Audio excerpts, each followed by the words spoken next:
Hey there, this is Leah with the Ray Center and Eric Amaro over from the Rec Department, and we are roadside again today, right behind the cottage, where we have some great examples of trees that Eric is going to share with us for your winter identification.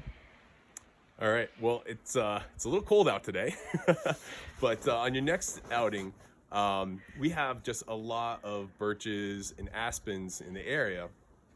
And one of the neat things about trying to ID trees in the wintertime is looking at a few things. One is looking at the bark.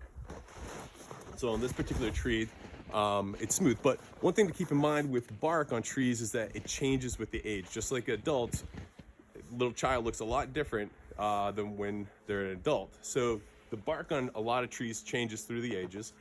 But another thing you can look at is the buds. And that really helps distinguish exactly what tree it is. So each tree has very specific looking buds, but then also the profile of the tree itself and where it grows. So let's start with the bark. On this tree, this is an aspen, and aspens and birches, and that's what we're going to talk about, aspens and birches today. There's a lot of similarities. So with this aspen, if you run your hand on it, it's nice and smooth, and you'll see this bloom, this powder on here. And both birches and aspens have this. One, it helps reflect, so it's a defensive mechanism.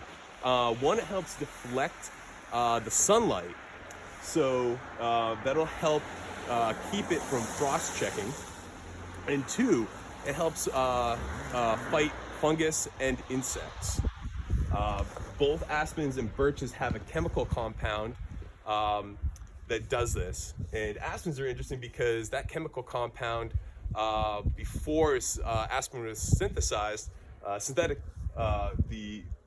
chemical was actually used as a pain medication. So aspirin is just a synthesized product of that chemical. So anyway, so a nice smooth bark. And if we kind of look up here, you can see these buds. So two common aspens that we have here in Waterville is the quaking and the big tooth. It's real easy to tell them apart in the summertime between the two different leaves, but in the wintertime, if you look at the scales, with a quaking, it's a dark, glossy terminal bud. That first bud on that branch are dark, they're pointed, and they're shiny. On the big tooth, it's more frosted.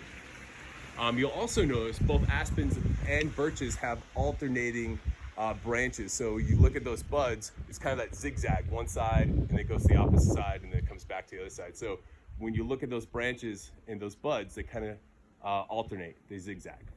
So we're gonna walk over here, we're gonna take a look at a more mature, older aspen so you can look at the profile of that. Here we go. You can hear the cold snow crunch and get a view of the two aspen behind the Ray Center. So these two more mature aspens, when you look at the base of them, they've got this thick kind of furrowed bark. It's dark, and that is a response to fungus. But as you move up the tree, you'll see the bark becomes smooth again, whitish, kind of a grayish or yellowish color. And at the very top, the branches are kind of all, I don't know, they look almost to me like a Dr. Seuss, like if he drew them, they might be kind of like that, just kind of scraggly all over the place. So that profile is pretty typical of aspens. So, you want to keep rolling, or should we go to the cut and go to